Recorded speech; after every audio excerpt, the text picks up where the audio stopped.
प्रदीप जी, आपका स्वागत है। नमस्कार। विधानसभा चुनाव में बिहार में जो है आपकी पार्टी की बहुत धमाकेदार जीत हुई है, तो क्या कुछ कहेंगे आप इस बारे में? देखिए, जो जनाधार बिहार की जनता ने एनडीए को इस बार दिया है, कहीं न कहीं हमारे राष्ट्रीय अध्यक्ष माननीय चिराग पासवान जी जिस तरह से एनडीए में जुड़े और उसके बाद जो जनाधार बिहार ने जो विश्वास एनडीए के साथ हमारी पार्टी में दिखाया है, जिससे हमारे 19 विधायक 0 से 19 तक हम लोग पहुँचे, ये बिहार की जनता की जीत है। एनडीए से ज़्यादा ये बिहार की जनता की जीत है कि उन्होंने सही और विकास को चुना है। अच्छा, बिहार के चुनाव के बाद अब आप लोगों की पार्टी का फोकस कहाँ पे है? अब पूरी तरह से देखिए हमारे राष्ट्रीय अध्यक्ष जी का जो इस वक्त फोकस है वो यूपी और पंजाब की तरफ है। और चूँकि यूपी मेरा प्रदेश है जहाँ पे मैं हूँ, तो हम लोग भी अब पूरी कमर कस के लग गए हैं उत्तर प्रदेश में। अच्छा, यूपी में क्योंकि प्रधानी चुनाव से ही एक तरीके से तैयारी हो चुकी है लोग विधानसभा चुनाव की, तो जी। इस बारे में क्या कहेंगे आप? देखिए, प्रधानी चुनाव और जिला पंचायत के चुनाव चूँकि अभी जल्दी में ही आने वाले हैं और हम लोग ज़ोर-शोर से तैयारी में लगे हैं और कहीं न कहीं मैं जनता का रुझान देख रहा हूँ। उत्तर प्रदेश की जनता भी अब विकास की तरफ चल पड़ी है। उन्होंने पूरी तरह से जातिवाद को, धर्म को, इन सब चीज़ों को दरकिनार करना शुरू कर दिया है। पूरे पूरे देश की जनता ने दरकिनार करना शुरू कर दिया है। अब जनता का पूरा फ़ोकस केवल और केवल विकास की तरफ है, जो कहीं न कहीं प्रधान चुनाव में भी आपको नज़र आएगा। ये विधानसभा चुनाव को लेके क्या कहोगे आप? क्योंकि विधानसभा 27 की भी तैयारी चालू हो चुकी है, जी। तो उसे लेके क्या जो है आपकी क्या तैयारी है? हमारी तैयारी है, हम लोग तकरीबन 20 से 25 सीटों पे तैयारी कर रहे हैं, जो काफ़ी अच्छी मजबूत सीटें हैं। हालाँकि अभी हमें अंदाज़ा नहीं है हम लोग कहाँ-कहाँ पे चुनाव लड़ेंगे, लेकिन हम तैयारी अपनी पूरी ज़ोर-शोर से कर रहे हैं।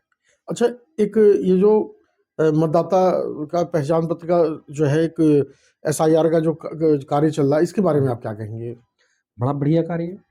देखिए, भारत में एसआईआर पहले भी हुआ है, लेकिन जितना पारदर्शिता के साथ इस बार हो रहा है, इस सरकार के साथ में जितनी पारदर्शिता आज के समय में है, इतनी पहले कभी नहीं हुई।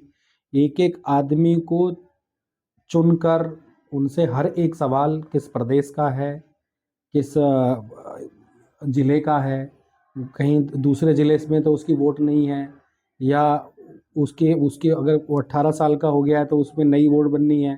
उस तरफ पूरा इस तरफ ध्यान दिया जा रहा है, पहले कभी नहीं दिया गया। लेकिन विपक्ष जो है एसआईआर को शक के घेरे में ला रहा है, लगातार आलोचना कर रहा है, तो इसके बारे में आप क्या कहेंगे? देखिए, विपक्ष तो ईवीएम को भी हमेशा शक के घेरे में ला के रखा है। 2004 के चुनाव जब यूपीए ने जीता था, वो ईवीएम से ही जीता था। तब तो कहीं ईवीएम के ऊपर कोई शक नहीं था। ईवीएम को लाने वाली कांग्रेस थी, कांग्रेस के समय में ईवीएम आई।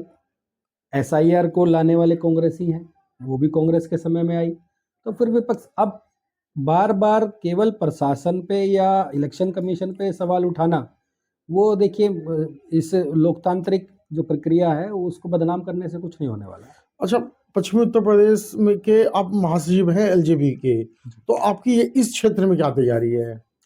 देखिए, पश्चिमी उत्तर प्रदेश के अंदर जैसे मैंने आपको बताया, हम लोग काफ़ी सीटों पे तैयारी कर रहे हैं 2027 के लिए।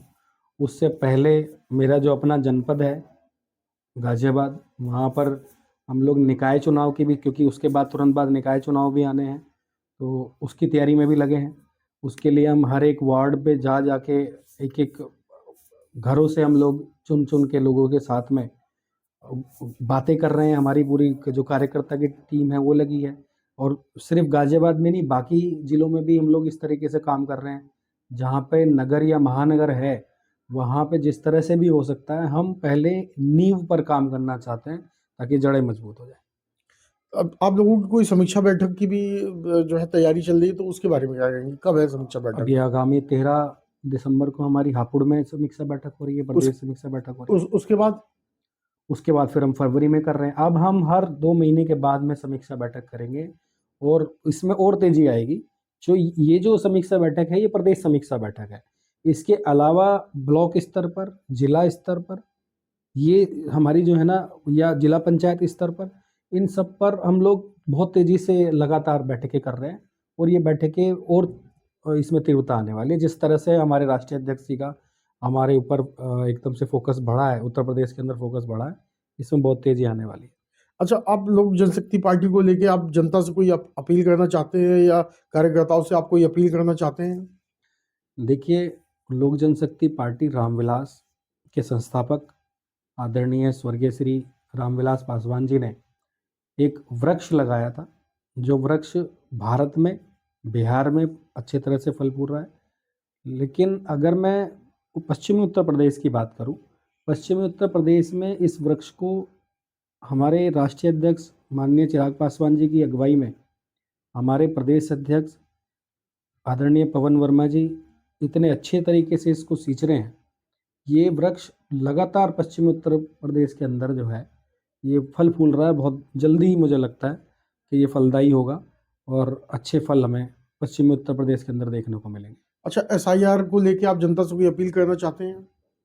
देखिए, एसआईआर के लिए मेरी जनता से, सभी से ये अपील है, जो भी वोटर है, जो भारत का जागरूक वोटर है, उन सभी से अपील है, समय के साथ अपने बीएलओ को अपनी जानकारी पूरी सटीकता से, सतर्कता से सही जानकारी दें और सही जानकारी के साथ अपना मत अधिकार, जो सबसे महत्वपूर्ण लोकतंत्र के अंदर होता है, उसको इस्तेमाल करने के लायक बने। चलो, हमसे बात करने के लिए आपका धन्यवाद। नमस्कार।